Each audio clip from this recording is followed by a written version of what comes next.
Hello there, Captains. Pegasus in the Starfield with Selene's first custom ship build in her new Game 2 universe. Parhelion is a fortified corvette with aggressive angles that punches well above its class and outruns what it can't outgun, a necessity for her new appointment as a Vanguard recruit. I've optimized the pathing and structural merging to ensure this ship is mission ready from the landing gear up. But to understand why these choices were made, you have to hear it from the pilot's seat. Begin Captain's Log. Taking down my build notes on the Parhelion while we wait for the comm repair suite and other cargo to be loaded at the New Atlantis Spaceport for my first Vanguard mission.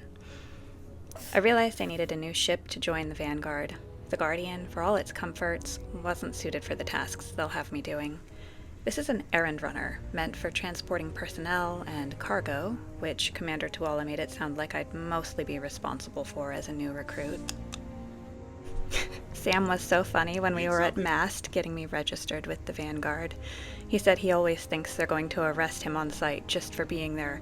"It's a co! Get him, boys!"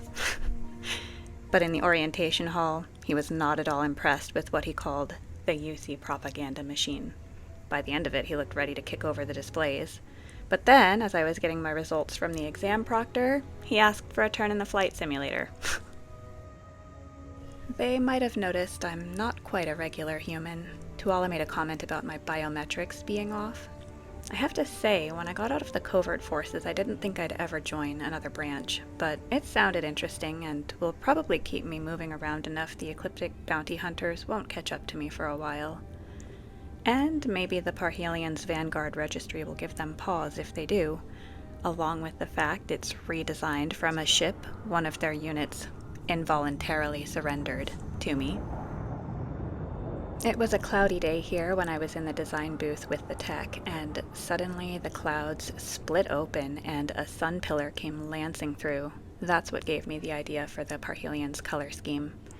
All of the mission board work and supply deliveries we've done netted me more than enough to cover the renos and upgrades, which is good, because I went top of the line for the powered modules, starting with the high-capacity reactor. I added extra structural support around the shield and reactor casings, and though the ship tech wasn't sure they could pull it off, he took my design for a custom engine block that adapts the housings to fit twice the power. While walking around it on the tarmac, I saw they were able to fit the internals just as I suggested. There are actually 4 engines in the space they would normally allocate to just 2, which suits Parhelion perfectly. I told Sam that even though I'm running for the Vanguard, that's not just cause to endanger Cora. We're keeping power allocated to the grav drive everywhere we go, and for these simple courier duties, I'll allow her on board.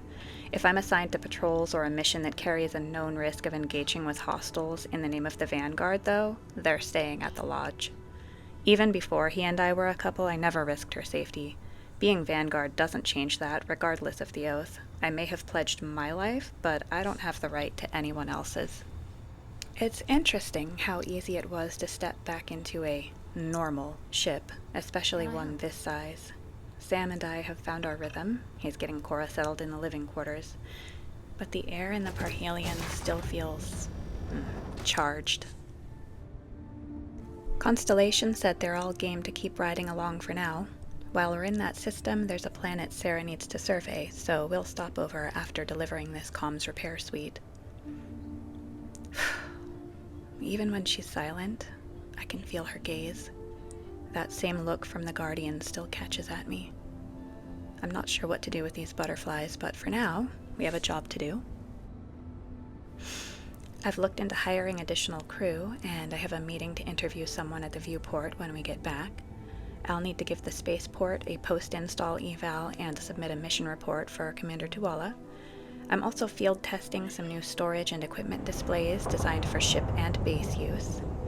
But the cargo manifest just loaded up on my slate, so we're good to get the Parhelion's launch vectors finalized by the control tower now.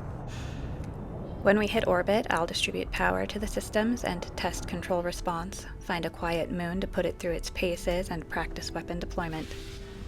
End Captain's Log.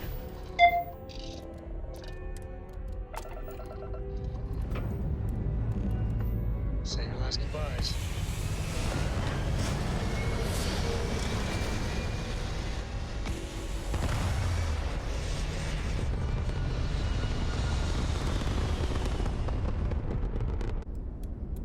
Pegasus again.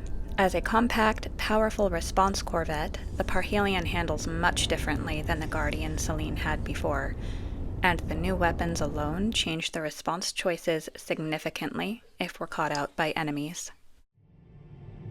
I've used some merging techniques to get that specific silhouette and power-to-weight ratio. For the full breakdown of the HABs in the build and the mods I used on the interior, check out the description. If you have any other questions or comments, feel free to drop me a line.